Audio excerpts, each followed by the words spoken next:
Bonjour et bienvenue à tous. Ceci est le deuxième webinaire du réseau international du journalisme d'investigation focalisé sur l'Afrique. Nous allons nous pencher sur la pandémie. C'est un véritable plaisir d'être rejoint ici par des gens du monde entier. Ce webinaire intitulé Pister l'argent du Covid-19 en Afrique rassemblera trois experts qui nous partageront leurs astuces pour pister les investissements en matière de pandémie sur le continent. Donc, bienvenue à nouveau. Mon nom est Solomon Serwanja, je suis un journaliste d'investigation et présentateur télé pour NBS à l'Ouganda. Je suis également directeur exécutif de l'Institut africain pour le journalisme d'investigation basé dans la capitale à Kampala en Ouganda. Je serai votre modérateur aujourd'hui. Nous avons de l'interprétation en français pendant ce webinaire. Nous sommes rejoints par deux interprètes pour ce faire. Afin que vous soyez bien à l'aise avec ce système, je vais vous montrer ce qu'il faut faire. Dans un premier temps, il faut cliquer sur l'icône en forme de globe. En bas à droite de votre écran, vous choisissez soit l'anglais, soit le français, puis vous éteignez l'audio original. Et pour l'écouter en français, c'est le même principe. Vous cliquez sur le globe, puis vous cliquez sur français, puis vous cliquez sur Mute Original Audio, soit mettre en sourdine l'audio original. Il est important de mettre en sourdine l'audio principal afin d'entendre seulement l'interprétation dans la langue de votre choix. Donc voilà, je récapitule. Pour écouter en anglais, vous cliquez sur le globe, vous sélectionnez anglais, puis vous mettez en sourdine l'audio principal. En français, même démarche, on clique sur le globe, on sélectionne français et on met en sourdine grâce à la fonction Mute Original Audio. À nouveau, bienvenue à ce webinaire qui se penche sur la pandémie en se concentrant sur le pistage des investissements en matière de Covid-19 en Afrique. Quasiment tous les pays africains ont reçu des centaines de milliards de dollars en subventions ou en bourse de la part d'ONG, d'institutions financières internationales, afin de s'atteler à la crise du Covid-19. Mais la plupart des pays tendent à ne pas vouloir rendre des comptes en matière de l'utilisation de ces fonds. En raison de la pandémie, ces États se montrent encore plus récalcitrants à être transparents. Donc, je vais vous montrer comment aujourd'hui, les orateurs vont nous montrer aujourd'hui comment on peut surmonter ce défi. Donc, je vais vous présenter les orateurs dans un moment, mais dans un premier temps, j'aimerais vous parler du GIJN, le Réseau international du journalisme d'investigation. C'est le plus grand réseau d'organisations de journalistes d'investigation à but non lucratif, avec 184 membres dans 77 pays. 17 de ces membres viennent d'Afrique subsaharienne. Nous travaillons avec des journalistes partout dans le monde, dans des organisations à but non lucratif, des organisations commerciales, des journalistes indépendants. Nous avons été créés, ce réseau a été créé pour leur permettre de rentrer en contact et de recevoir de l'assistance. Donc j'aimerais maintenant vous présenter nos orateurs. Je suis ravi de vous annoncer qu'aujourd'hui, nous avons été rejoints par trois experts internationaux en matière d'enquête anticorruption en Afrique, qui vont partager avec nous des astuces et des stratégies. Ils nous donneront trois présentations distinctes les unes des autres qui, ensemble, dureront environ 45 minutes. Ensuite, nous prendrons des questions. Alors, dans un premier temps, j'aimerais vous présenter Joël Konopo, un journaliste d'investigation et cofondateur de INK, le Centre pour le journalisme d'investigation au Botswana. Récemment, il a passé 1 an à l'université de Stanford en tant sous l'égide du compagnonnat John S. Knight. Il a exploré différentes façons selon lesquelles les journalistes et les informaticiens peuvent collaborer. Il faisait notamment partie de l'équipe de journalistes qui a travaillé sur les Panama Papers. Il y a également Francisca Henschel, qui travaille pour Corruption Watch au Ghana en tant qu'enquêtrice. Elle est également une productrice pour le programme Corruption Watch, qui est diffusé sur Adom FM. C'est également l'enquêtrice en chef pour la station de radio locale Kasapa FM. Francisca nous a demandé de demeurer anonyme en raison du caractère sensible de ces enquêtes. Donc, elle restera dans l'ombre. C'est pourquoi vous ne la verrez pas. Hamzat Lawal vient du Nigeria. C'est le fondateur et le directeur exécutif de CODE. C'est une organisation qui défend la responsabilité sociale et la transparence dans les organisations en Afrique. Donc ils suivent l'argent, ils forment des jeunes, des communautés locales et tentent de demander au gouvernement de rendre des comptes en matière d'utilisation des fonds internationaux. Donc nous voulons également collecter vos questions, n'hésitez pas, c'est un webinaire interactif et nous tenterons de répondre à autant de questions que possible. Vous pouvez envoyer vos questions en anglais ou en français, les interprètes pourront les traduire. Donc n'hésitez pas à toutes les envoyer. Vous pouvez dès à présent nous envoyer vos questions. Lorsque les orateurs ont conclu leur présentation, le rédacteur en chef Afrique, Benon Herbert Oluka de JIJN, nous rejoindra pour poser les questions. Et Joël, Francisca et Hamzat partageront également leur présentation dans le chat.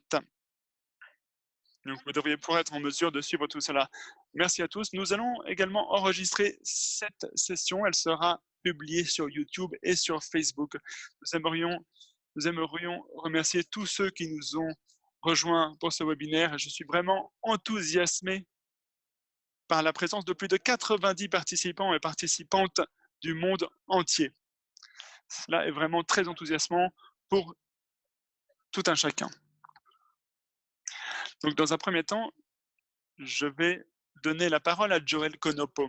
Joël Konopo, c'est un plaisir de t'avoir ici pour notre webinaire. Je me réjouis d'entendre tes astuces. Donc, Joël, à toi la parole.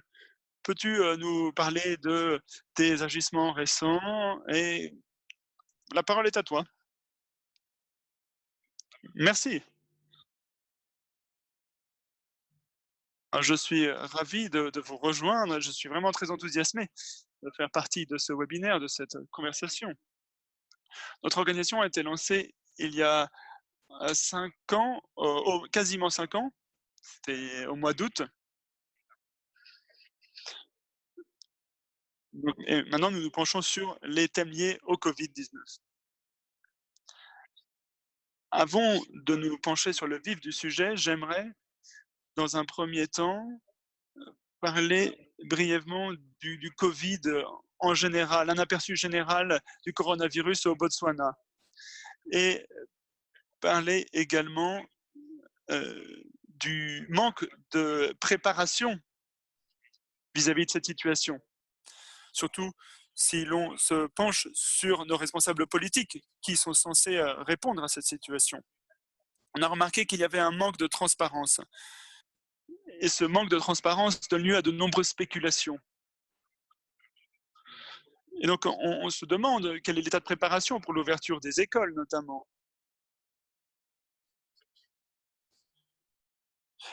Si les décès déclarés sont de réels décès, il y a de nombreux problèmes.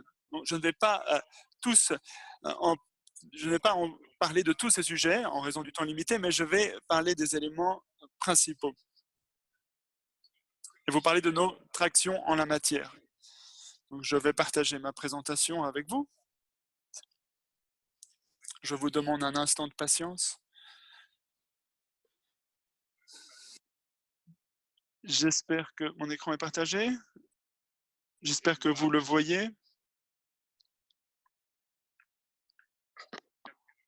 Vous m'entendez? Vous le voyez? Oui, Joël, on t'entend bien. Voyez-vous mon écran? Non, on ne le voit pas. Ah oui, c'est bon, il est partagé.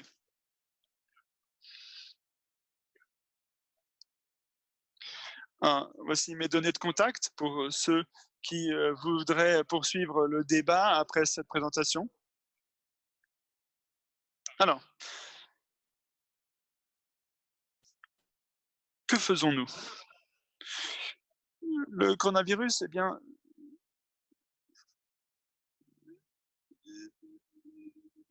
c'est un événement qui nous a un peu tous ramenés à la réalité. Cela nous a permis de comprendre l'importance d'informations fiables. Il y a tant de perspectives différentes sur le coronavirus. Et j'aimerais, pendant ma présentation, vous parler en particulier les instances de corruption dans le cadre des attributions des marchés. Et c'est un des principaux problèmes qu'il y a eu au Botswana, en particulier lorsque le président s'est impliqué. Donc, je vais davantage me concentrer sur la présidence. Donc, le droit des marchés et l'attribution des marchés, c'est là où il y a le plus grand risque de corruption. Et donc, cette corruption s'aggrave lorsque des responsables politiques sont impliqués. Donc, nous avons besoin, naturellement, d'attribution de marchés publics. Et c'est important. Mais il faut davantage de transparence en la matière. Et au Botswana, ce n'est pas le cas. Donc, actuellement, on n'a que ce que les seules informations qu'on a sont ce que les autorités nous disent. Ce sont eux qui font la communication. On n'a pas la possibilité de vérifier tous ces agissements. Donc, on doit prendre pour argent comptant ce qu'ils nous disent. Donc, on se repose sur la bonne volonté des politiques. Donc, en plus, on est dans un état d'urgence, donc on ne peut pas compter sur ces politiciens car ce sont eux qui contrôlent le discours, ce sont eux qui contrôlent l'information. Et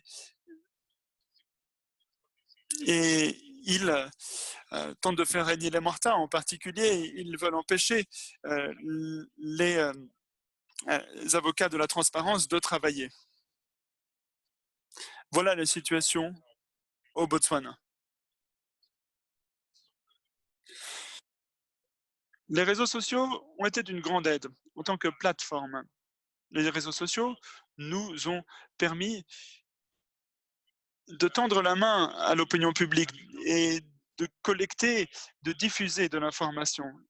Voilà le processus le plus fréquent. En général, il y a de l'information que des fonctionnaires font fuiter, des fonctionnaires qui travaillent en particulier dans le sein du gouvernement, du ministère des Finances, dans l'attribution des marchés au ministre de la Santé. Donc, ils voient les commandes faramineuses et ces fonctionnaires sont inquiets de voir que ces commandes faramineuses ne se traduisent pas toujours en livraison pour les personnes sur le terrain. Donc, je vais vous parler des réseaux sociaux qui sont en quelque sorte une plateforme qui nous permet de faire fuiter de l'information. Donc, nous les utilisons pour faire cela, mais nous les utilisons également, ces réseaux sociaux, pour vérifier les statuts de certaines entreprises, d'identifier qui sont les employés qui réalisent ces transactions. Je vais vous donner un exemple notamment de Monteco Solutions, qui appartient à la sœur du président. Donc Monteco Solutions a gagné un appel d'offres pour fournir certains produits dans le cadre du coronavirus, des produits médicaux. Donc on voit que les responsables politiques utilisent ces opportunités pour distribuer des appels d'offres et faire gagner des appels d'offres à des entreprises avec qui ils sont en lien. Et donc, les organismes de supervision n'ont plus les pouvoirs nécessaires pour superviser cela en raison de l'état d'urgence.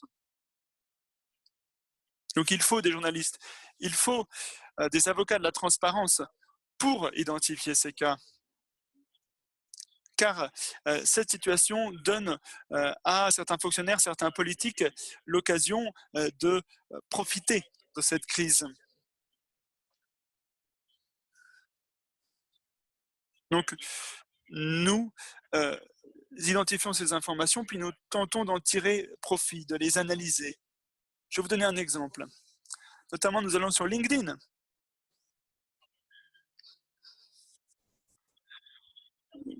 Pour identifier des individus, puis on essaye de voir à quelles entreprises ils appartiennent. Certaines entreprises ont été fondées au mois de mars, au mois d'avril, mais spécialement pour engranger des bénéfices sur le dos des subventions du Covid.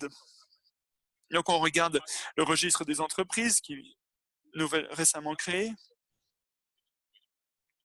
Et de telles plateformes sont essentielles pour les recherches des journalistes, en particulier au Botswana, car les registres nationaux n'étaient pas en ligne pendant le Covid. Donc ces plateformes étaient utiles pour nous. Maintenant, les registres sont en ligne et on peut faire des recherches. Et il y a des résultats très, très étonnants. On voit le président qui détient 10% des actions d'une entreprise basée en Inde. Donc, puis on peut identifier également d'autres contradictions. Et il faut se pencher sur ces contradictions, il faut y travailler. Donc on collecte ces informations, puis on peut comparer les profils Facebook, les profils LinkedIn, et on peut en quelque sorte vérifier ce qu'ils font. On voit certaines entreprises qui n'ont reçu que des appels d'offres pendant le Covid et auparavant qui ne recevaient jamais d'appels d'offres. Donc on peut vraiment faire de la bonne investigation grâce à ces plateformes et écrire des articles là-dessus. Donc on voit les responsables politiques qui détournent des fonds au profit de leurs collègues, de leurs parents, de leur famille. Voilà ce que nous avons fait dans le cadre de notre groupe. Le président Massissi a acquis des actions dans des entreprises, des actions d'entreprises qui ont gagné des appels d'offres, parfois liés au Covid, parfois à d'autres choses. Donc il a utilisé à son profit l'état d'urgence pour gagner des appels d'offres. Et il n'y a aucune loi qui empêche le président de faire cela, mais d'un point de vue moral, c'est répréhensible. Le président peut-il concurrencer des citoyens ordinaires pour ces appels d'offres? Donc il y a ces défis à relever. Mais nous collectons également ces informations sur WhatsApp, sur Facebook.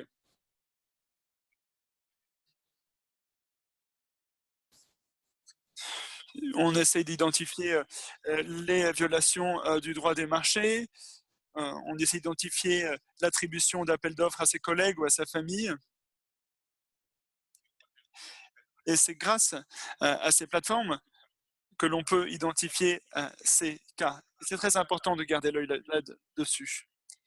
Donc, en tant que journaliste, il faut comprendre le droit d'attribution des marchés. Si vous ne comprenez pas ce droit, eh bien, les conflits d'intérêts ou la corruption pourraient vous passer sous le nez.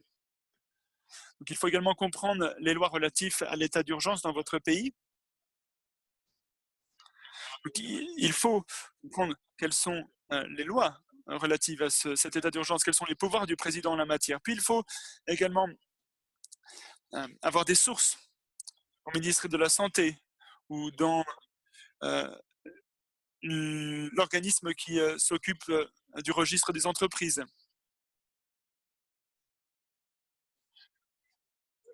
Et il faut vraiment être en contact avec un maximum de personnes afin de pouvoir tirer profit de vos sources et d'obtenir des informations que le public peut utiliser. Il faut également être conscient du fait que vous n'êtes pas des experts et donc il faut pouvoir communiquer avec des individus qui peuvent identifier ce que veulent vraiment dire ces statistiques. Il y a tant de termes liés au droit d'attribution du marché ou au coronavirus qu'il est parfois difficile pour nous, journalistes, de réellement saisir de quoi il s'agit.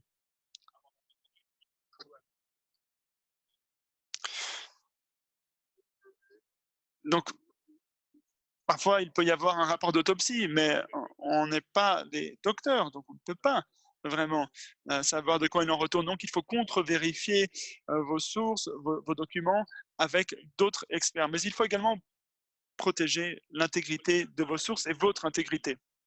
car ne vous me prenez pas, les responsables politiques seront prompts à vous accuser de diffuser des fausses informations. Voilà ce que nous faisons chez INK. Merci beaucoup pour votre attention. Merci Joël pour cette présentation.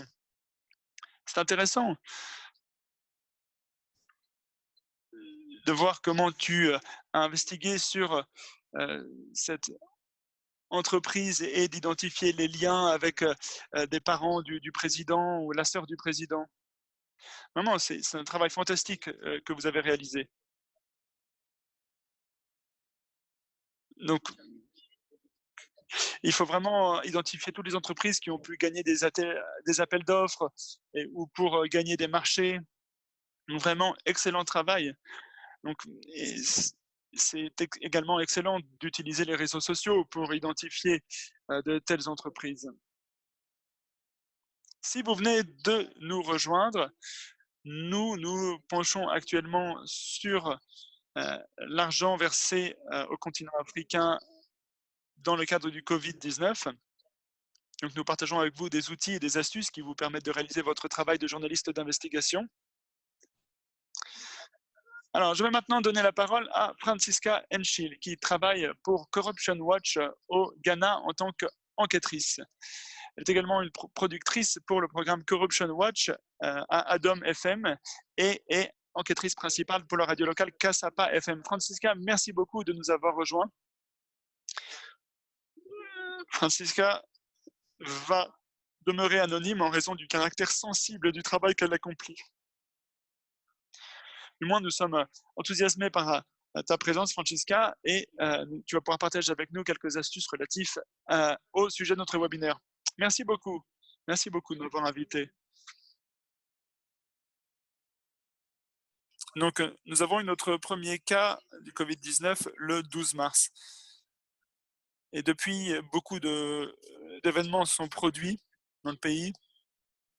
Il y avait beaucoup de problèmes en matière de communication qui étaient parcellaires dès le début de la part du gouvernement et qui a instillé un faux sentiment de sécurité. Donc, il aurait fallu agir différemment pour que les citoyens puissent se protéger, agir en toute sécurité.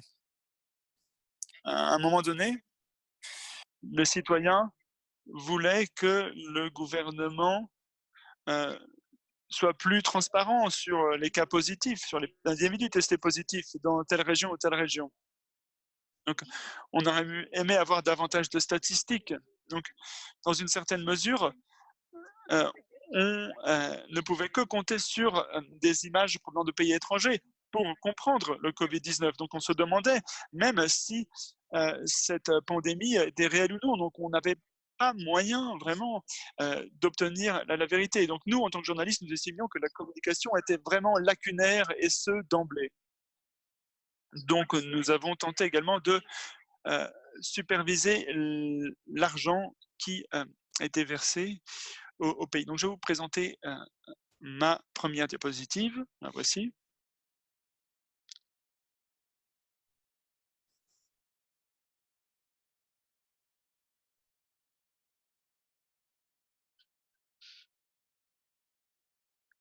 Donc, vous la voyez.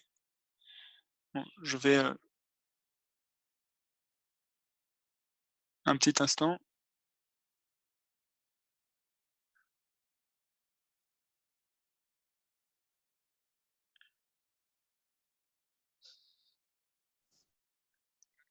Ah, je pense que je vais le faire moi-même.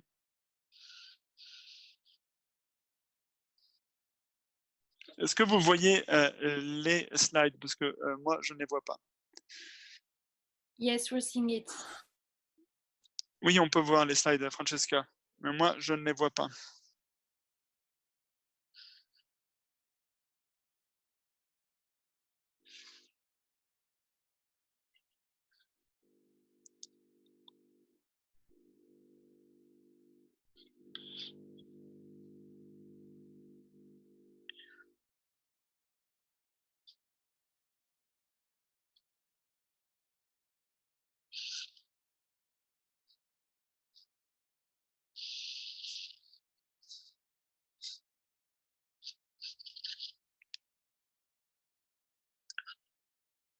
Alors, étant donné que je ne peux pas voir mes slides, je vais simplement les voir ici. Donc désolé pour, le délai. Alors si tout le monde les voit, on va pouvoir commencer. Donc nous avons reçu du soutien du monde entier. Heu, le Ghana, comme, de nombreux autres pays africains, a bénéficié, de ces subventions. Donc, ce sont des centaines de millions de dollars qui ont été versés au Ghana. Même au Ghana, nous avons, été témoins de la création d'un fonds par le gouvernement, un fonds qui permet aux dons, de citoyens, ghanéens d'être collectés et dons qui doivent ensuite être utilisés pour lutter contre le Covid. Donc ces dons viennent du monde entier, mais viennent également de citoyens ghanéens. Donc certains éléments nous, ont, incités à pister l'argent.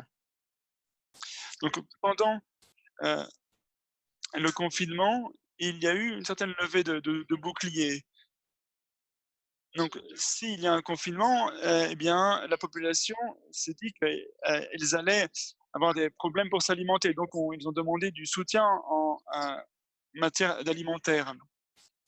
Donc moi j'ai des membres de la famille et je sais combien d'aliments ils ont besoin pour survivre pendant la journée. Et donc il y a eu, différentes, ze initiatives, pour, cuisiner des plats chauds, mais il y a également le gouvernement qui a décidé de distribuer des plats. Donc qui préparait, cette nourriture? Mais il n'y a pas eu, de publication, d'un appel d'offres, heu, on ne sait pas qui, s'occupait de la distribution de tels plats. Donc on a choisi de pister, l'évolution.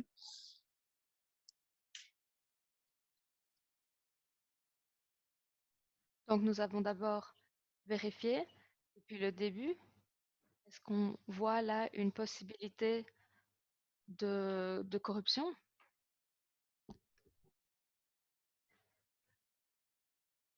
Est-ce qu'il existe un véritable risque de corruption? Oui, c'est possible. Donc on a commencé à analyser les différents angles. Donc on reçoit de l'argent de partout dans le monde. Comment pouvons-nous utiliser cet argent? Donc l'argent qui est donné aux pays africains, il faut se poser la question à quoi va servir cet argent? Et là, on peut se poser la question, est-ce que cet argent est utilisé de façon frauduleuse? Est-ce qu'il y a un problème à un moment? Voilà, ça peut être une façon de regarder, d'analyser les choses lorsqu'on enquête. Et puis, il y a l'aspect de l'attribution des marchés. Il y a énormément d'attributions des marchés concernant le matériel médical, etc. Et lorsque les gens vont, par exemple, acheter du matériel, quel est le prix original du produit ou de médicament? Toutes ces choses, il faut en tenir compte, ce sont des raisons d'enquêter.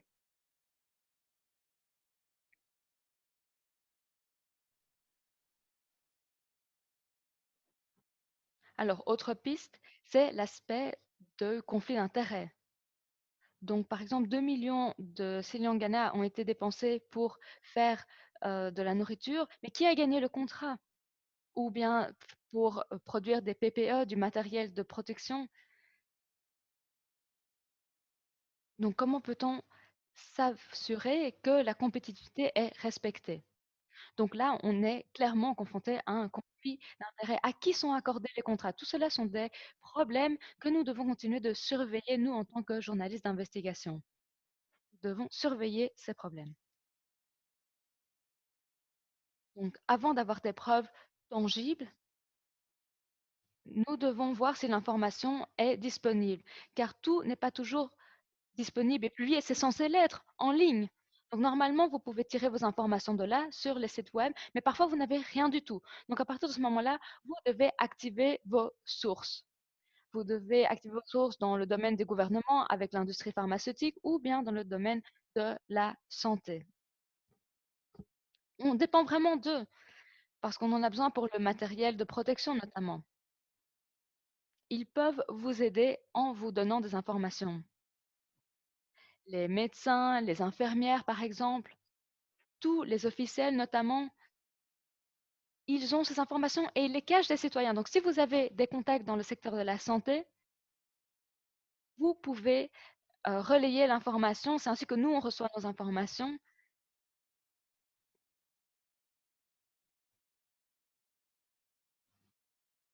Les officiels, par exemple, reçoivent des informations très sensibles et ils cachent l'information.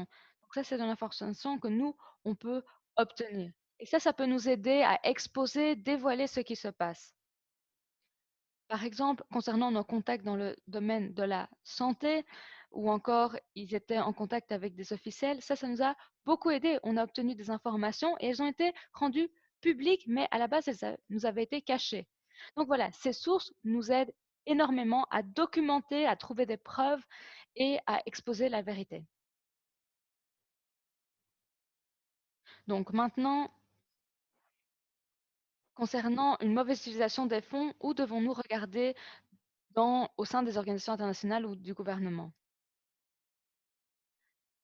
Là, c'est vraiment un endroit où il est difficile d'obtenir des informations. Donc, si vous avez des sources au sein de tels organismes, c'est vraiment très précieux. Parlons maintenant du ministère de la Santé. C'est eux, en fait, qui dépensent le plus d'argent lié au Covid. Donc, tout vient vraiment de là. Donc, si nous pouvons obtenir des preuves de la part du ministère de la Santé, c'est crucial. Pareil pour le ministère des Finances, parce que ce sont eux qui approuvent les comptes, ce sont eux qui approuvent tous les fonds. Quels sont les montants qu'ils approuvent? Qu'est-ce qui va être dépensé? Pourquoi? Tous ces aspects sont cruciaux. Nous devons en tenir compte, nous devons les analyser, prendre les différents angles pour obtenir des informations. Nous devons également garder un œil sur la passation des marchés, surtout dans la lutte contre le Covid. Car on voit qu'il y a des disparités entre ce qui se passe sur le terrain et ce qui est promis. Quelles sont donc les stratégies que nous pouvons déployer afin de trouver des preuves? Par exemple, suivre l'argent jusqu'aux bénéficiaires. Je parle ici de la situation au Ghana. Il y a beaucoup de mesures qui ont été mises en place, comme par exemple de l'eau, de l'électricité pour les Ghanéens, de l'eau chaude notamment. Donc moi, j'ai décidé de voir en fait par mes propres yeux. Il y avait un programme également pour offrir des repas chauds aux gens. Et donc moi, je suis allée là-bas, je suis allée voir par mes propres yeux si les gens qui en avaient besoin recevaient effectivement de l'aide. En suivant ces programmes, je me suis rendu compte que je n'étais pas vraiment contente parce que cela se passait dans des quartiers où les gens en fait avaient les moyens de s'acheter de la nourriture. Donc voilà, en fait, ils disaient qu'ils lançaient des campagnes, qu'ils menaient en place des programmes, mais en fait, pas aux bonnes personnes. Donc voilà, ça c'est une façon de le faire, en allant voir, en se mélangeant aux gens. Et un autre exemple, récemment, Anas Aremeyan Anas a parlé d'un scandale. Il a parlé des faux médicaments Covid. Et le titre de son enquête, c'était Les charlatans et les voleurs du corona au Ghana. Apparemment, les gens vendaient des médicaments qui étaient censés vous guérir du Covid. Et donc, ce que ce journaliste a fait, c'est qu'il a pris des échantillons de médicaments, il a réussi à en obtenir et il a pu les tester. Et quel a été le résultat? Que ces médicaments étaient faux. Notamment également le matériel de protection médicale. Là aussi, il y a une pléthore de matériels qui sont complètement frauduleux. Mais on peut alors utiliser un échantillon, c'est ce que ma compagnie par exemple a fait. On prend un échantillon et là, on vérifie si les produits sont véridiques, si ce sont vraiment des produits qui vont aider les gens pour de vrai. Moi, par exemple, j'ai suivi encore quelqu'un qui produisait des masques à très grande échelle pour le gouvernement. Et c'était le gouvernement qui avait commandité cette personne pour produire des masques. Je suis allée là-bas, j'ai posé des questions et les masques étaient produits Oui, mais il n'était pas conforme. Qu'est-ce que cela veut dire? Ça veut dire que si quelqu'un est infecté, eh ben, ils transmettent cette maladie à d'autres personnes qui vont manipuler ces masques parce qu'ils ne sont pas conformes. Par exemple, pour les élèves qui vont retourner à l'école, voilà, ces masques étaient distribués à l'école, etc. Donc, ça, en fait, encourage la propagation du virus parce que ces masques ne sont pas sûrs.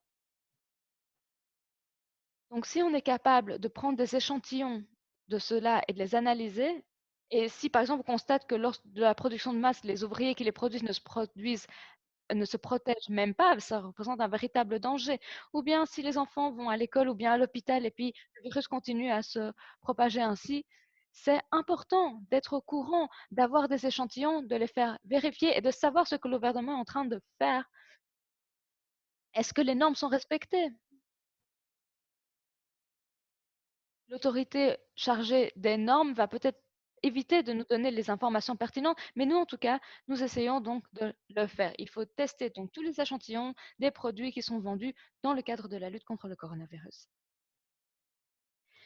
De quel type de produits parlons-nous ou de gadgets à utiliser durant nos enquêtes? Tout journaliste d'investigation a besoin de quelques gadgets. Par exemple, les lunettes de soleil ou les clés de voiture ou un enregistreur. Le journaliste a plusieurs gadgets à sa disposition. Moi, j'aime bien utiliser mon téléphone personnellement. Cela peut sembler un peu bizarre parce que vous pouvez entrer dans beaucoup de bâtiments maintenant avec votre téléphone. Donc, vous pouvez tenir votre téléphone et vous pouvez l'utiliser. Mais alors, en même temps, vous pouvez prendre plein de photos. Si vous donc savez utiliser votre téléphone de façon intelligente, ça peut être un outil extrêmement précieux. Pour les boutons ou les enregistreurs, c'est plus compliqué parce que vous ne savez pas forcément quand il est allumé ou éteint. Donc moi, personnellement, j'aime beaucoup utiliser un téléphone. Maintenant, pour les clés de voiture, oui, ça c'est aussi très fiable parce que vous pouvez la pointer vers votre cible.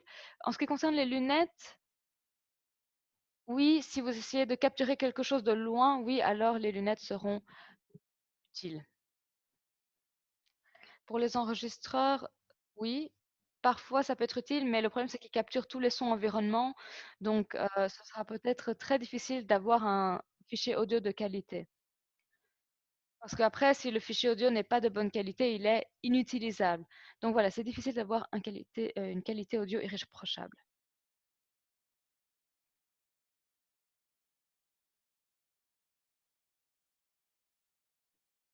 Il vous faut également un appareil photo professionnel. Ça, c'est vraiment lorsque vous avez une couverture complète.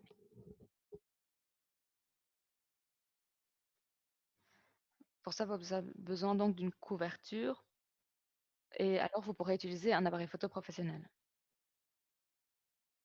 Alors, pour conclure ma présentation, je souhaiterais encore dire une chose. Nous sommes tous confrontés à une situation où nous devons faire des sacrifices. Beaucoup sont déjà morts dans de nombreux pays, dans mon pays à moi. Des médecins, des infirmières ont perdu la vue, et ça, c'est la réalité. Et nous, en tant que journalistes d'investigation, il est de notre responsabilité de nous battre contre, contre ces phénomènes, car le gouvernement a le devoir d'être transparent. C'est notre responsabilité d'assurer la transparence et de demander des comptes aux autorités.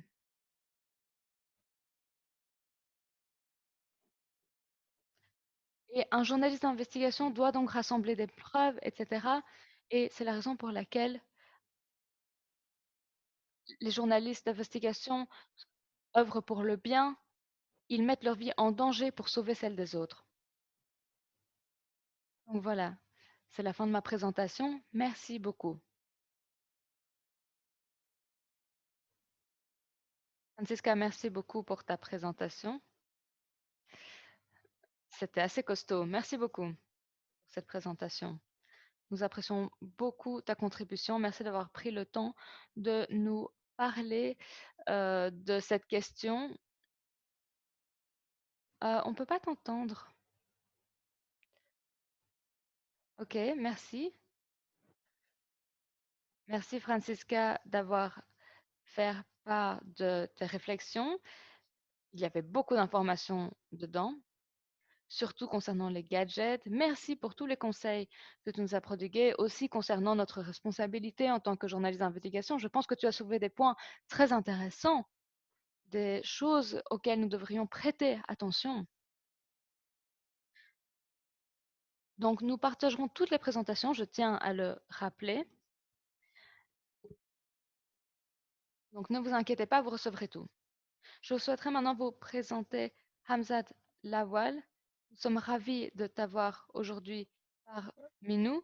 Tu viens du Nigeria et Hamzat Lawal est le fondateur de Connected Development, le CODE, qui est l'une des plus grandes organisations de transparence en Afrique. Il a lancé un mouvement qui s'appelle Follow the Money, suivre l'argent, qui aide les communautés à surveiller les flux d'aide internationale et demande à rendre des comptes aux autorités. Je te laisse donc la parole. Tu vas pouvoir partager ta présentation. Merci beaucoup, Salomon. Bonjour à tous. Je ne sais pas si pour vous c'est le matin ou l'après-midi. En tout cas, bonne journée. Je m'appelle Hamzat. J'aime bien qu'on m'appelle Hamzi. Je trouve que ça sonne bien. J'ai lancé un mouvement qui s'appelle Follow the Movement, suivez l'argent. Donc on essaie de savoir d'où vient l'argent, où va aller l'argent. Donc à quoi sont utilisés les fonds d'aide internationale? Parce que beaucoup d'argent est alloué pour encourager le développement de l'éducation sur le continent africain. Lorsque les cas de coronavirus ont commencé à voir le jour au Nigeria, quelle a été la réponse du gouvernement? Qu'une intervention était nécessaire. Les individus à titre privé et les organisations privées ont commencé à faire des dons. À la suite de cela, un lockdown a été imposé avec des règles de distanciation sociale. Des mesures ont également été appliquées pour les entreprises. Et nous voulions comprendre une chose et nous voulions également informer l'opinion publique de la façon dont les fonds allaient être alloués. Donc nous avons lancé une campagne en ligne pour l'argent justement alloué à la lutte contre le coronavirus. Et lorsque nous avons voulu documenter les dons afin d'assurer la transparence, ça c'était notre objectif et surtout faire en sorte que les autorités rendent des comptes. C'était la première partie. Puis la deuxième partie, c'était la question de la désinformation, des fake news, parce que lorsque la crise a commencé au Nigeria, il y avait une pléthore de fake news, de fausses informations. En outre, il semblait y avoir des contradictions dans les chiffres sur le nombre de cas et de personnes infectées. Donc, nous voulions nous assurer que l'information soit véridique et que le gouvernement rende des comptes. Concernant la campagne qui a été lancée au Nigeria, et j'y reviendrai, Follow the Money a environ 4 chapitres. Donc, nous travaillons dans 9 pays africains, notamment au Pakistan. Donc, c'est parti du Nigeria à la base. Et maintenant, c'est un mouvement global. Nous travaillons avec le FMI, la Banque mondiale. Ils s'intéressent aux outils que nous utilisons maintenant. Parlons maintenant du Cameroun. Nous avons un pays, une organisation partenaire là-bas. Là aussi, ils ont commencé à s'intéresser à ce que nous, on faisait au Nigeria. Ils ont commencé à cartographier les ressources liées au COVID-19. Donc, quels sont les budgets pour les hôpitaux? Qu'est-ce qu'ils sont en train d'acquérir comme matériel médical, de protection? Et quels sont les résultats? Comment est-ce qu'ils font face à la crise? Et comment est-ce que les patients sont traités? Donc, c'est en fait un système d'infographie de ce qu'ils ont fait. Donc, vous voyez ici une cartographie. Le Cameroun est un pays bilingue en français et en anglais. Donc, nos collègues traduisent également le contenu qu'on utilise dans les deux langues. Parlons maintenant du Kenya. Là, notre partenaire est Sidarek. Ils ont commencé à donc suivre également tous les fonds alloués dans la lutte contre le coronavirus, ils ont commencé à tweeter toute une série de points qui expliquaient le coronavirus aux citoyens. Ils ont également essayé d'obtenir le feedback des citoyens et de relier l'information vers le haut, parce qu'on voulait en fait entendre la voix des citoyens. Mais en raison du lockdown et des règles de distanciation sociale, la façon la plus simple de le faire, c'était en fait d'appeler les gens via les réseaux sociaux. Et sur cette image, vous verrez que nos collègues ont cartographié l'équivalent de 95 millions de dollars qui a été alloué au Kenya. Et si vous regardez les dons, maintenant, vous verrez que plus de 95% de ces dons viennent de l'étranger, donc la Banque mondiale, le FMI, etc.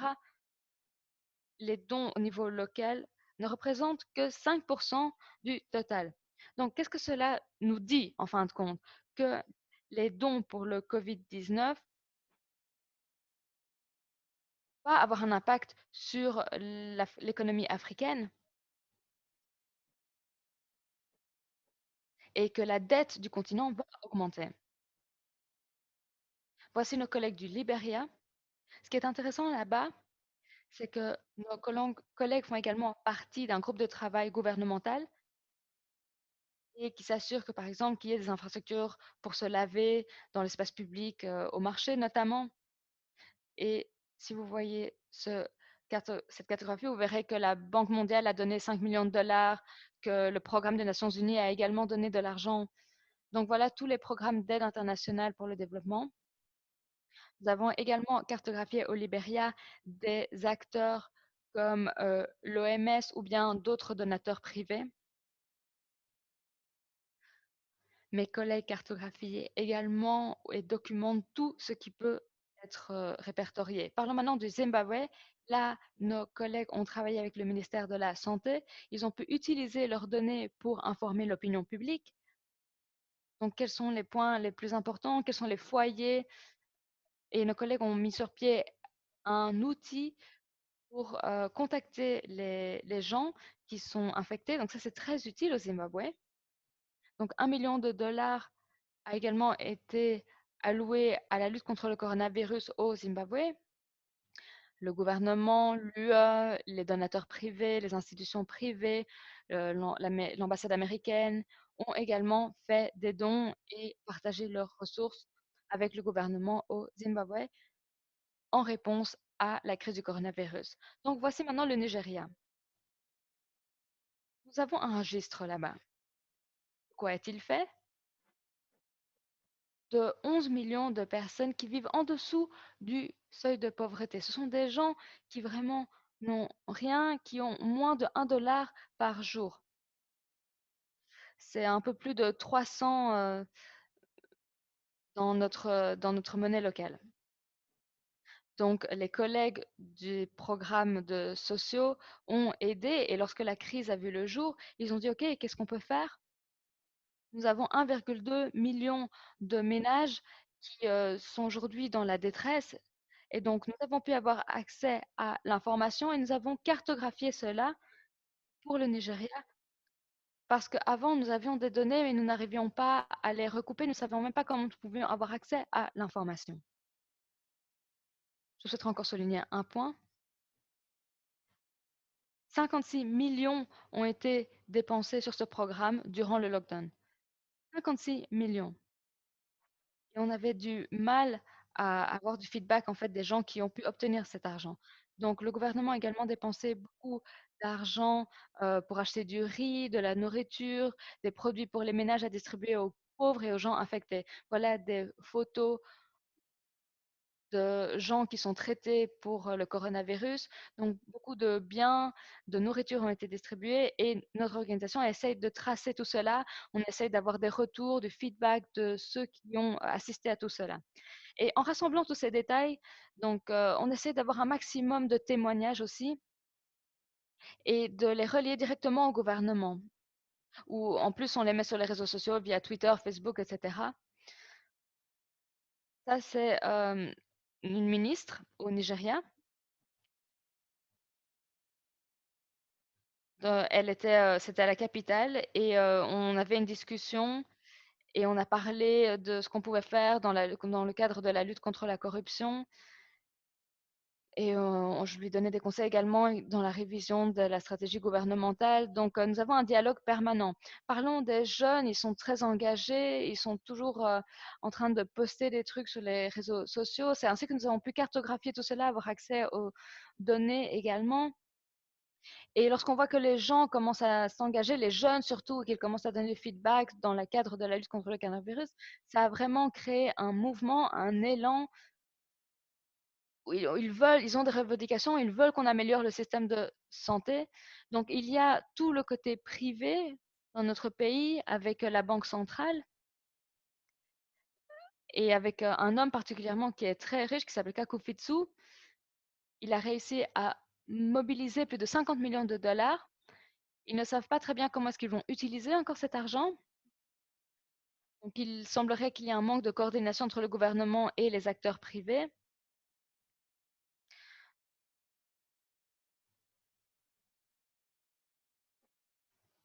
Donc voilà, je voulais juste que vous compreniez ce que nous faisons au Nigeria. Sur le continent africain, beaucoup d'aide internationale a été allouée à des projets de développement pour les communautés rurales à travers tout le continent. Malheureusement, beaucoup de cet argent n'arrive pas à destination. Dans la plupart des cas, les membres des communautés ne sont pas au courant de l'existence de tels fonds et même s'ils le savent, ils n'ont pas la volonté ou les capacités de demander des questions aux autorités. ifollowthemoney.org offre des possibilités aux communautés. C'est une plateforme pour obtenir des informations, pour interagir les uns avec les autres et pour demander des comptes aux autorités afin de s'assurer que les fonds soient alloués aux infrastructures auxquelles elles sont destinées. Donc, rejoignez le mouvement, rejoignez-nous aujourd'hui à www.ifollowthemoney.org. Épargnez, arrêtez les frais.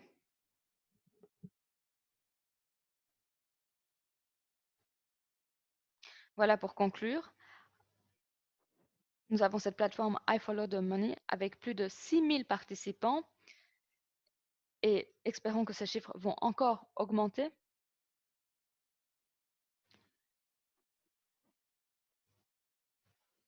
Et donc, nous continuons d'observer ce qui se passe sur le terrain. Merci beaucoup.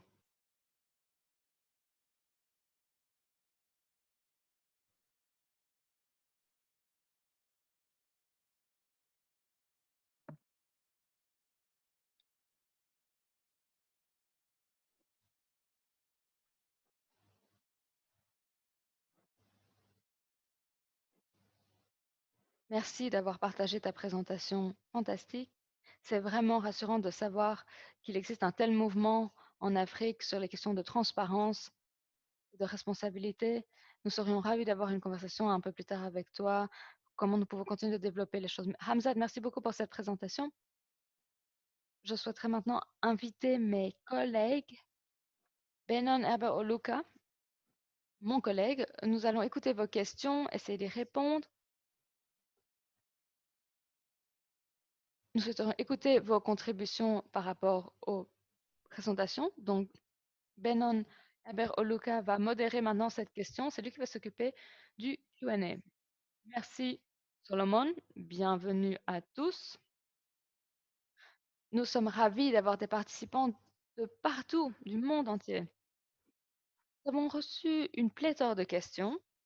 Je vais commencer avec une question de Charles Ogallo et elle s'adresse à Hamzat car vous avez partagé pas mal de statistiques et sa question est la suivante. Est-ce que les panélistes peuvent nous montrer la meilleure façon de surveiller les dépenses des gouvernements, surtout euh, à la lumière de la crise actuelle? Donc Hamzat, pouvez-vous répondre à cette question? Comment avez-vous fait? Alors, les données, c'est crucial.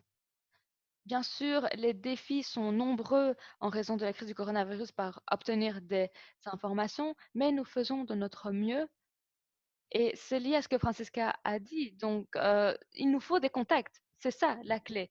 On les appelle et bien sûr, on protège leur identité, on leur garantit l'anonymat.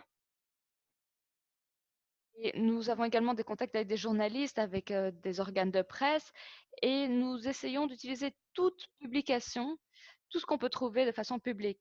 Mais bon, idéalement, c'est le gouvernement qui est censé publier cette information, car au Nigeria, nous avons la loi de la liberté de presse, donc euh, il y avait ça, mais maintenant, à cause du coronavirus, le gouvernement essaie à tout prix de protéger l'information. Donc, ce n'est plus si facile. Et il fait ça au nom de la sécurité nationale. Donc, c'est plus difficile d'avoir accès à l'information désormais. Donc, c'est ce qu'on essaie de faire.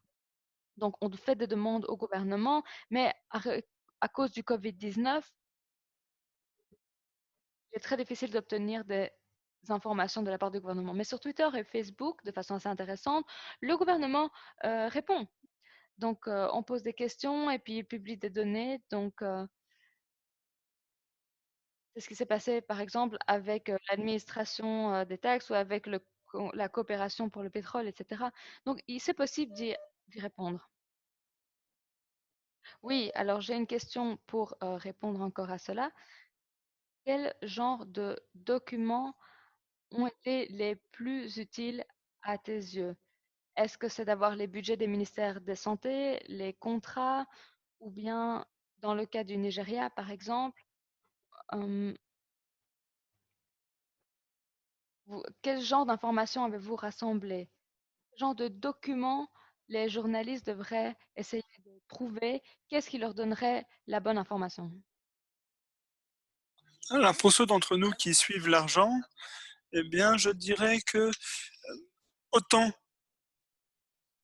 plus vous trouvez de documents, mieux c'est. Donc, il faut vraiment les explorer un maximum. Donc oui, vous pouvez trouver des documents budgétaires, vous pouvez récupérer ces documents qui ont été adoptés par le Parlement, vous pouvez mettre la main sur des documents d'allocation exceptionnelle de budget pour le Covid-19, vous pouvez également trouver des documents de l'Union européenne, de la Banque mondiale, du FMI, qui détaillent les versements financiers et leur utilisation. Mais il y a une différence entre avoir un document imprimé et ce que font réellement les officiels sur le terrain. Donc, je donne l'exemple de la Gambie. Donc, il y a eu 10 millions de dollars versés par la Banque mondiale en Gambie pour améliorer les soins de santé dans le cadre de l'épidémie de coronavirus. Donc, il est actuellement difficile et risqué pour les journalistes de faire des enquêtes en caméra cachée notamment. Donc c'était difficile pour eux, même en réaliser des entretiens avec des patients du Covid-19, c'était difficile. Mais grâce à ces journalistes, on a pu identifier euh, un détournement des fonds, car pas un seul centime de ces 10 millions attribués n'ont été utilisés pour pallier les problèmes liés au coronavirus. Pas d'équipement, rien du tout, et cela s'est produit dans différentes régions. Donc voilà, ce journaliste a permis de déclencher le débat qui s'est tenu à la télévision, à la radio. Donc, ils ont invité même le ministre de la Santé sur le plateau. Et le ministre de la Santé sur le plateau a confirmé les découvertes du journaliste. Et le ministre de la Santé a dit oui, il y a de la corruption, mais je ne peux rien y faire. Donc, le ministre de la Santé a reconnu qu'il y avait de la corruption, mais qu'il ne pouvait rien y faire en direct. Les, les contrats sont juste distribués par le biais du népotisme à leurs collègues, leurs amis, leur famille, mais il n'y a rien qui est publié. Donc il faut vraiment que les journalistes puissent les mettre la main sur le plus de documents possible pour identifier de tels cas. Alors, j'aimerais maintenant poser une question à Joël puis à Francesca. Donc, quelle est votre expérience en matière de contrat au Botswana, notamment?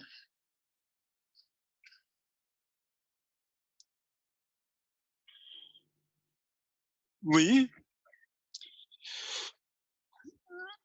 comme mon collègue Hamza l'a dit, il est important de ménager un équilibre entre la collecte de documents et le travail sur le terrain. Ce qui est crucial pour nous,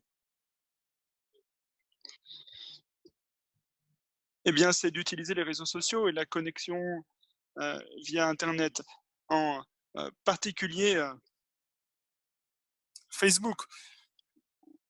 On voit notamment une photo qui illustre la construction euh, de toilettes pour 1 million de, ou c'était 20 000 dollars pour 2 toilettes dans une école. Ça ne devrait pas être autant. Donc de telles photos sur les réseaux sociaux peuvent nous mettre la puce à l'oreille. On peut ainsi pousser les responsables politiques à l'action. On voit même certains responsables politiques qui admettent publiquement, parfois par honnêteté, parfois par colère.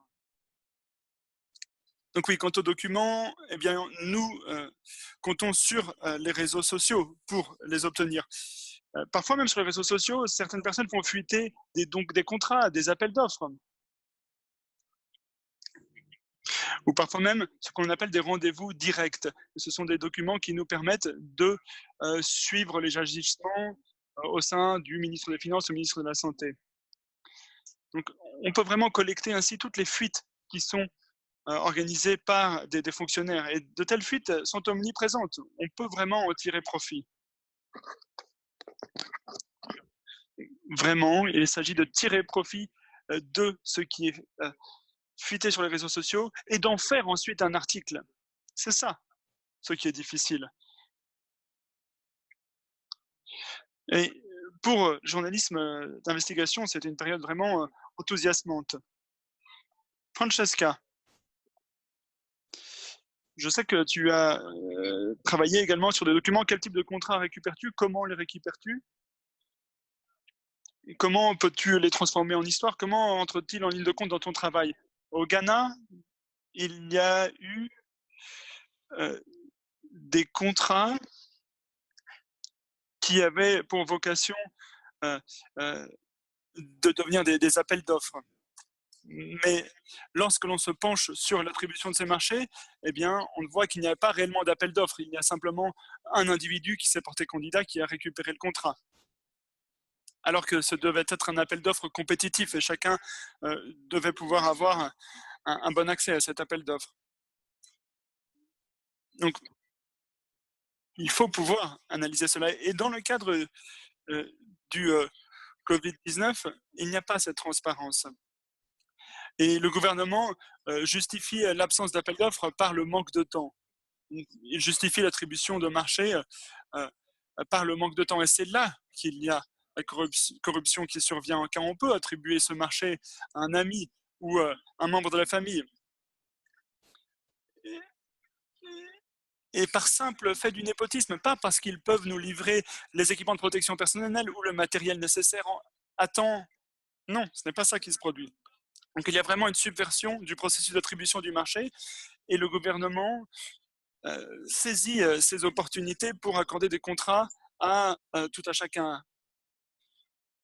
Donc, par exemple, on va donner ce contrat pour des équipements de protection personnelle à telle personne qui doit livrer tel nombre d'équipements de protection personnelle à tel centre de santé. Et si on va sur le terrain, on va dans le centre de santé, on voit que les employés n'ont pas les masques ou les équipements de protection personnelle. Donc, on voit par exemple les directeurs d'hôpitaux qui vont parfois même vendre pour leur propre profit des équipements de protection personnelle. Donc, on voit de tels faits qui se produisent. Donc, il faut faire attention, car on peut avoir des documents, mais les documents peuvent également être déconcertants. Vous pouvez également être trompé par ces documents. Donc, il faut suivre l'argent jusqu'au bout, jusque sur le terrain. Donc, le document ne décrit pas forcément ce qui se passe en réalité. Et pour obtenir des informations si tangibles, il faut également penser au travail sur le terrain, mais également aux députés des parlements, car les députés de l'opposition ont parfois intérêt à exposer la corruption. Donc, n'hésitez pas à rentrer en contact avec des députés de votre pays, avec les députés qui n'aiment pas la corruption, qui, eux, seront enclins à vous donner des informations pour lutter contre la corruption. Lorsque de tels faits se produisent, la minorité au Parlement, l'opposition au Parlement est prête à vous aider en général, notamment en vous donnant des informations sur ce qui se produit dans des commissions parlementaires. c'est l'opposition qui est en minorité peut vous aider. Mais lorsque vous aurez récupéré le document, peut-être que la réalité sur le terrain sera tout à fait différente. Une fois le document reçu, vous devriez vraiment réaliser le travail vous-même et suivre l'argent sur le terrain, voir si les équipements de protection personnelle ont été livrés, analyser ce qui se produit réellement dans les centres de santé. Merci Francesca. Alors, prochaine question. C'est une question 2 en 1 en quelque sorte, de la part de Clive Collins et de Robert Kichoui. Les lois au droit à l'information.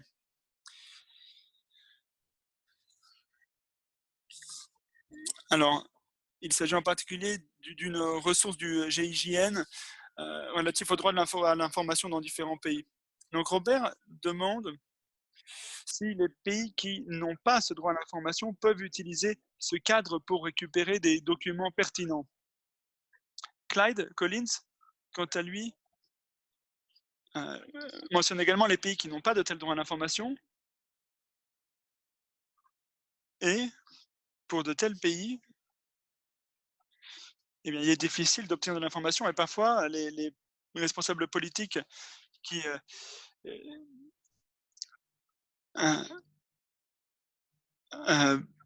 retiennent de l'information et parfois il a fallu poursuivre des responsables politiques en justice pour récupérer des documents.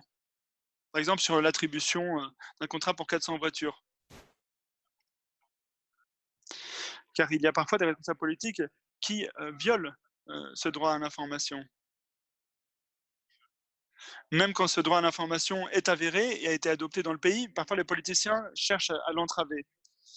Au Ghana, une telle loi a été adoptée sur le droit à l'information et mon patron, notamment, a cherché à collecter de l'information, mais cette information n'a pas été délivrée.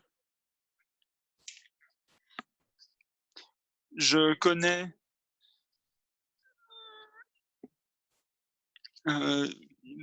des collègues qui ont réclamé également d'autres documents, mais qui n'ont pas été transmis. Donc oui, la loi a été adoptée, mais obtenir cette information, c'est réellement compliqué.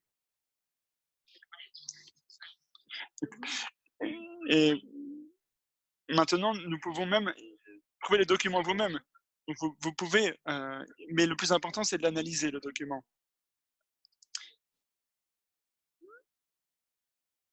Maintenant, parfois, les processus sont compliqués.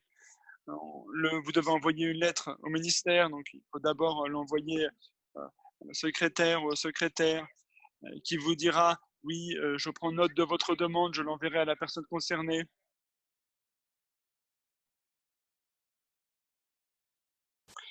Donc, nous, et puis ils vous disent, on attend un peu avant de vous répondre, puis vous envoyez une lettre un mois plus tard et vous n'avez toujours pas reçu de réponse. Donc, et on vous fait patienter pendant un mois et votre article n'est pas publié. Vous avez suivi tout le processus qui est fixé par la loi, mais tout cela traîne en longueur. Et parfois, on a même dû renoncer à publier certaines informations dans l'article car l'institution concernée ne l'avait pas envoyé. Donc il se peut que cette institution ne vous envoie tout simplement pas les documents.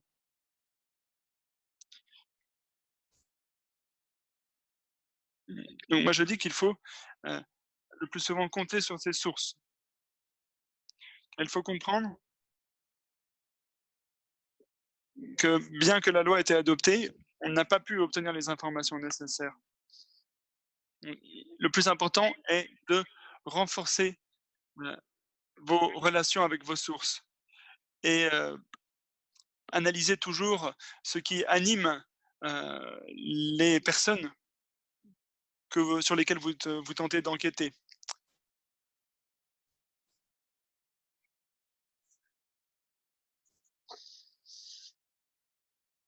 Merci beaucoup, Francesca. J'ai 2 autres questions.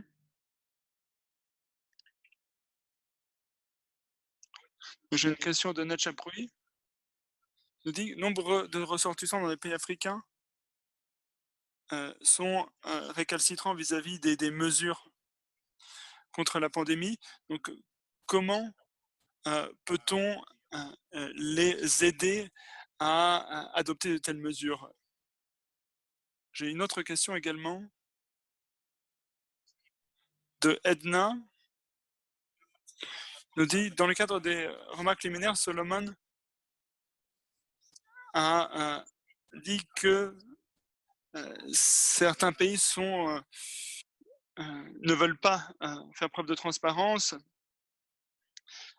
mais cet argent provient de d'intérêts international. Donc ne devrait-on pas pouvoir mieux suivre l'argent et vraiment analyser la source même de ce financement et que cette source même doit également rendre des comptes. Donc je vais demander à Joël de commencer avec la dernière question. Donc, et la première question m'a intéressé.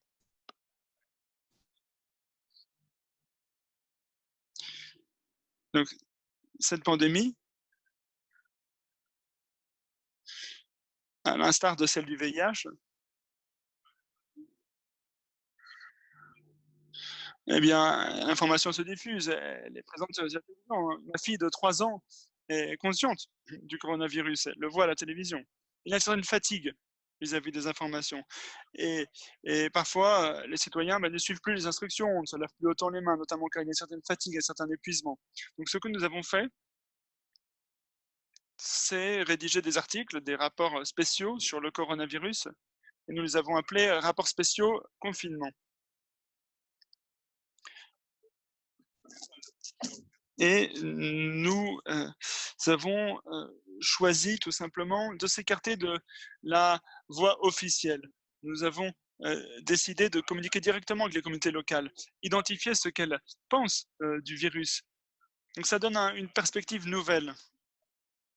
Et pour le collègue qui voulait savoir ce qui pouvait être fait pour inciter la population à répondre à la pandémie,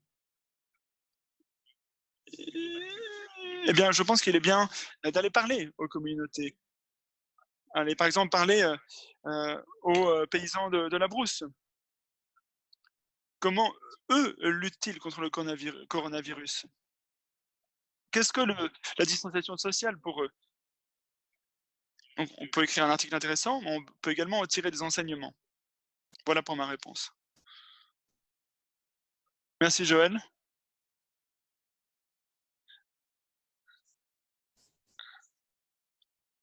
Hamza, est-ce que tu peux répondre? Est-ce que tu peux répéter la question, Benan, s'il te plaît? Donc la question était relative au pistage des subventions Covid-19 jusqu'à la source. Les pays donateurs, les organismes financiers internationaux qui versent ces subventions en Afrique, comment peut-on pister cet argent jusqu'à la source?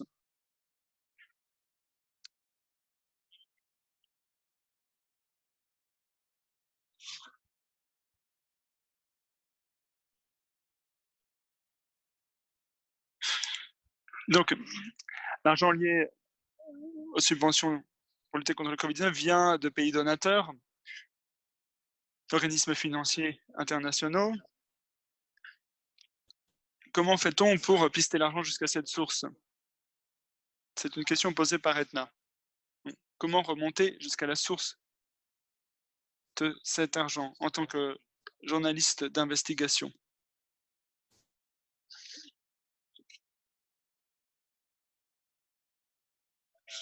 Et je pense qu'il y a 2 méthodes. Donc ces organismes internationaux sont également domiciliés dans des pays qui sont régis par l'état de droit. Ce qu'on a fait par le passé, c'est d'établir des partenariats à travers le monde pour pouvoir exercer des pressions, notamment sur le Parlement européen, afin que l'on ait de meilleurs accès aux sources. Je me souviens avoir tenté d'obtenir des données de la Banque mondiale au Nigeria. C'était chronophage. J'ai dû me rendre à Washington DC pour rencontrer des hauts gradés de cette institution pour qu'enfin, au Nigeria, on me donne les informations. Mais si vous êtes en mesure de mobiliser les citoyens à travers le monde et qu'il y a un véritable tollé, eh bien, on voit que la communauté des donateurs et des gouvernements sera plus encline à vous fournir accès à ces informations. Je pense que c'est important pour nous, c'est d'avoir conscience du rôle de tous ces acteurs et également être conscient du rôle de la Constitution en la matière. Mais il faut savoir ici qu'on a souvent des institutions faibles et des hommes forts, plutôt que le contraire. Donc c'est le paradoxe dans lequel on se trouve. Oui, avec ta permission, Benon. Alors en matière de rendre des comptes et du pistage de fonds jusqu'à la source,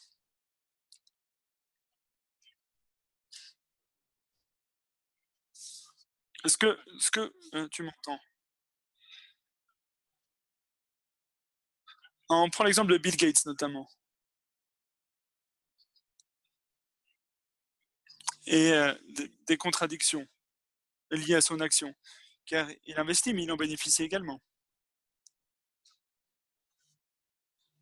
Comme Hamza l'a dit,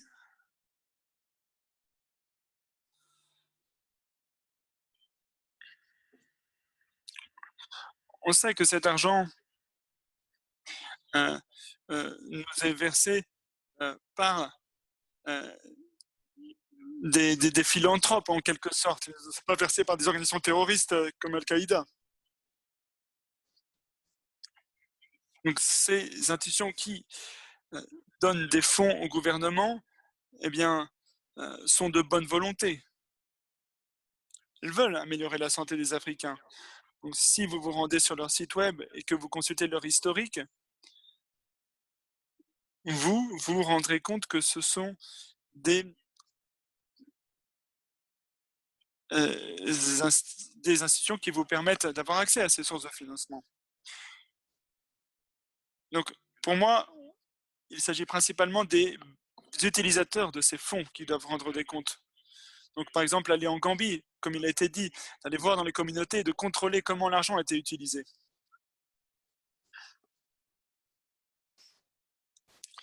Il vaut mieux se pencher là-dessus plutôt que d'écrire des articles sur la façon dont Bill Gates tire profit de ses investissements. Alors, on manque de temps et je m'excuse euh, d'avance auprès des personnes qui ont posé des questions qui n'ont pas été posées, mais nous les exploiterons et nous les partagerons. Mais j'ai une question finale de la part de Patrick. Elle est pour Solomon.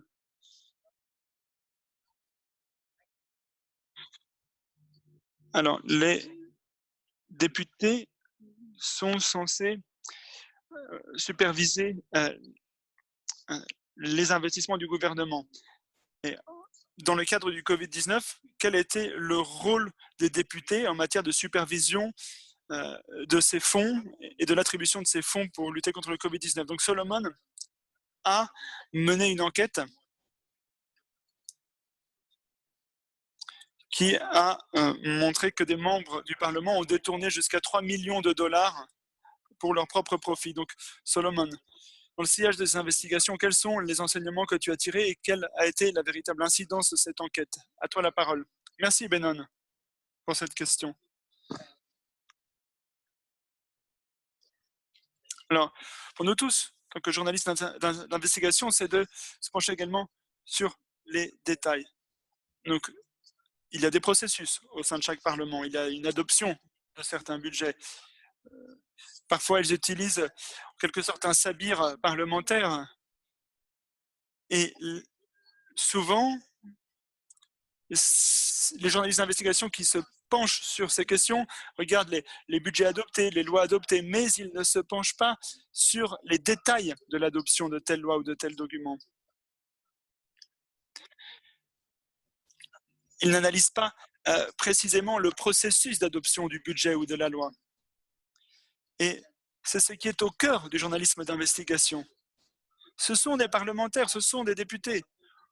En Ouganda, notamment, il y avait tout un débat relatif des membres de Parlement qui avaient 10 millions de shillings supplémentaires et qui ont adopté un budget supplémentaire sans même en débattre. Imaginez, adopter un budget sans débat. Et ils ont fait ça car ils avaient 3 millions de dollars qui étaient réservés pour eux. Donc voilà, ce sont des astuces que je peux vous donner quand il s'agit de suivre l'argent. Il s'agit vraiment d'analyser les détails dans tous les processus, les documents. Je peux vous donner un exemple. Il y a de nombreux pays africains qui ont reçu de l'argent pour lutter contre le Covid-19, notamment pour acheter de la nourriture. 59 milliards de shillings ougandais ont été accordés au gouvernement pour acheter de la nourriture dans le cadre du Covid-19.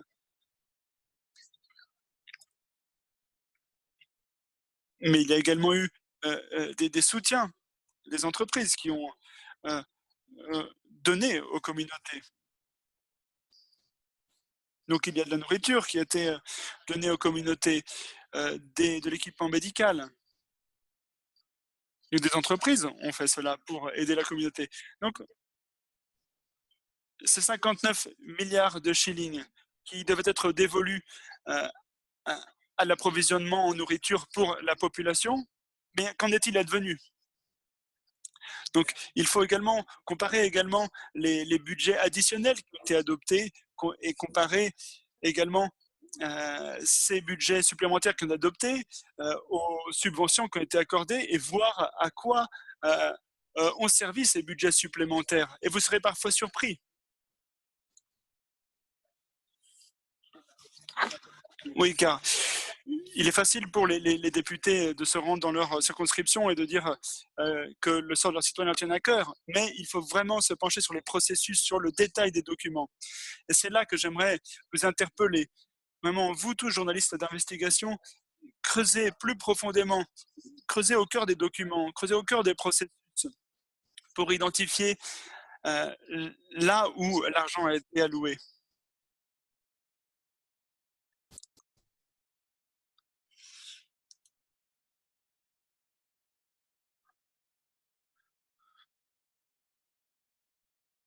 Ah, je vois que le micro de Benon a été mis en sourdine. Merci Benon pour cette session de questions-réponses. Merci à tous nos participants qui ont partagé des commentaires intéressants et des questions intéressantes. Merci à tous les participants du monde entier, venant du Malawi, du Kenya, de l'Ouganda, du Brésil, des États-Unis. Un véritable kyrielle de personnes du monde entier. Mais avant de clore ce webinaire, j'aimerais que tu nous parles, Benon, des webinaires qui suivront. Je te donne 30 secondes pour parler de cela et d'inviter les participants à participer à ces webinaires suivants. Pardon. Notre prochain webinaire, le 9 juillet, aura trait à la façon dont les journalistes indépendants peuvent survivre pendant cette pandémie. Vous êtes les bienvenus et merci pour votre participation au webinaire de cette semaine. Merci Benon. Merci à tous. Merci d'avoir participé à ce webinaire. Nous avons vraiment apprécié votre travail. Et merci à tous ceux qui ont œuvré en coulisses pour que ce webinaire soit un succès. Merci à l'équipe du GIGN. Et au nom du GIGN, de nous tous, je vous souhaite une très bonne journée. Merci à tous. Au revoir.